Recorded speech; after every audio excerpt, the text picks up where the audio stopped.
I found an old theater and restaurant that was having some summer science classes that I decided to sit in on. I sat down in the grimy, padded auditorium seat and watched the long, boring lecture and movie that they had put on. The second day I did much the same, only this time I realized that the Time family and my good friend Rot were also there. So after a while, we all got together for lunch in the attached restaurant. The restaurant was a little unkempt and dirty as well. I got a coffee and some basic food, and everyone else did likewise. It took a while getting to us, but when it did, we ate it promptly, and when everyone else was out of food, we were ready for the check. We stayed there for a while, though, patiently waiting as we talked and stuff, but eventually we ran out of stuff to talk about, and time dragged to a stop. So at some point it came to me that I should probably go find the waitress, which I got up to go do.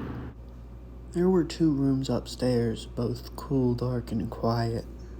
Next to the stairs, I saw the entrance to the back rooms, which were almost pitch black and devoid of life. I decided to go downstairs first and stepped into the creaking stairway. As light came up, I went down, wrapping myself in the warm sensation it granted.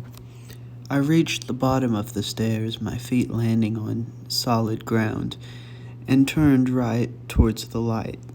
Inside was another dining section of the place, although this section looked like it would be more at home in an old fast food chain. It looked as if it hadn't been cared for since the styles in the room were popular, with dust coating everything and with most of the contrasting reds and yellows faded and washed out.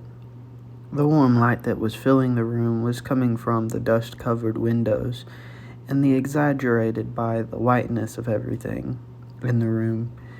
I could hear songbirds singing outside, but as far as the room itself went, it was completely bare of life.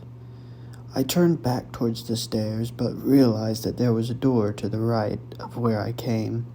I opened the door a crack to find a room in disrepair, not out of underuse like the first room, or neglect like the upstairs, but overuse, as all the wooden surfaces were worn down, and everything in the room seemed to have lost its luster.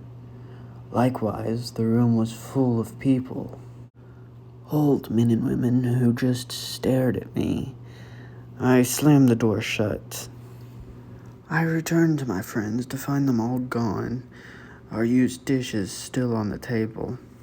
I went out of the upstairs eating area, through the joining door, and out to the auditorium, which was now pitch black. Only the light of the restaurant and auditorium exclusive stairwell. When I stepped outside, the bright sunlight and the day heat enveloped me as my eyes adjusted. I saw my car sitting on the old, cracked, and faded asphalt, the only car in the parking lot. But as my eyes finally adjusted, I saw my friends standing next to my car. They informed me that they got creeped out waiting for me in there and came out here. So, with resolved, we left that rundown place, never to return.